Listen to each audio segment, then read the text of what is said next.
Let me share with you a true story out of my notebook of life. A number of years ago, got an incredible letter from a gentleman in Toronto with a substantial check in it. He said, my friend Steve Walker is following the wrong role model. He's working himself to death. His family is falling apart. His health is in danger. And he's modeling himself out of his boss. And he trusts you and respects you. If you will give us 1 hour, I will fly him to Dallas and give you this check. Wouldn't you love to have a friend like that? I sent the check back and I said, come on down. Steve and I had quite a little talk. And in our talk, I asked him why he had such a role model. What about this man that made him so completely important in his life? And he said, well, he's the most successful man I have ever known.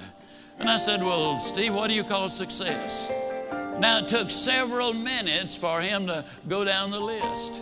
But the interesting thing is, though they're not in the same order that I have put them, or we list them now, these are the 8 things that he said he really considered to be successful. If a man was happy and healthy and at least reasonably prosperous and secure, if he had friends and peace of mind and good family relationship and the hope that the future is going to be better, he said, I'd consider that man as successful. Now I'm going to really encourage you to take some notes right here. And all I want you to do, and you'll be the only one that'll see it, somewhere right in as I go down the list, write whether you get a plus on that one or a minus on that one. You'll be the only one to see it, but it might be an eye-opener. You see, most people never dare to evaluate really where they are.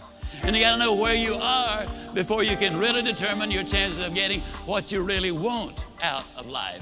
And so I said to Steve, I said, I understand that your boss is very important to you. You consider him to be successful. When he finally got through with the identification, as I said earlier, these were the 8 things that he said, I think that's important for success, to measure success. I said, well, Steve, let me ask you now, as far as happy is concerned, tell me, how happy is your boss? He said, oh, I don't think he's happy at all. I said, why not? He said, well, I've never heard him laugh, and he seldom smiles, and besides that, he's got ulcers. I said, well, do I give him a plus or a minus? He said, oh, you give him a minus. Please grade yourself as we go. This is so important for you. Then I said, that also tells me something about his health if he's got those ulcers. Do I give him a plus or a minus? He said, you give him a minus. I said, that also says something, Steve, about his peace of mind, because you don't get ulcers because of what you eat, but what's eating you. I said, do we give him a plus or a minus? He said, we give him a minus. I said, Steve, I've asked you one question about what success is, what balance is, what's important to you. One question, and your boss comes up with 3 minuses. I said, tell me how prosperous he is. He said, man, he's got money running out of his ears, and he's getting more every day. I said, we give him a plus on that one, don't we? He said, we sure do. I said, how secure is your boss? He said, well, he's as secure as money can make you.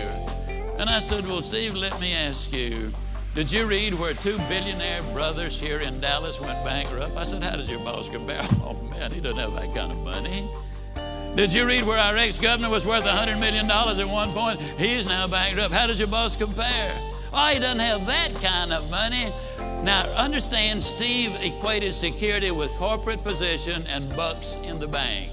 So I said, well, Steve, let me ask you, would we give your boss a plus or a minus, or just a question mark on that? He said, let's be generous and give him a question mark.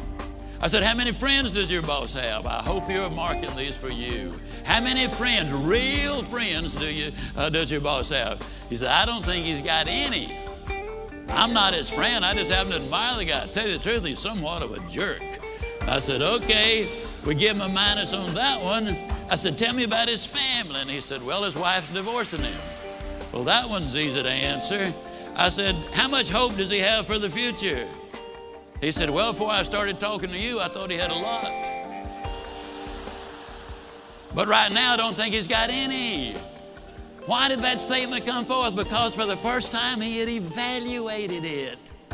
That's what we need to do. Evaluate where we are. Are we investing our time properly, using our resources properly? What will the end results be?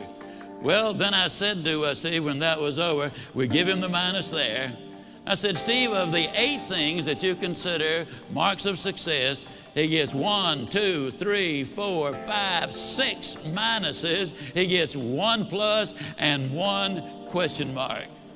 I asked Steve a question. I'm going to ask you the same question. Steve, would you swap places with your boss right now, knowing what you know? He looked at me kind of stunned. He slowly rose to his feet and said, no, I wouldn't. Would you?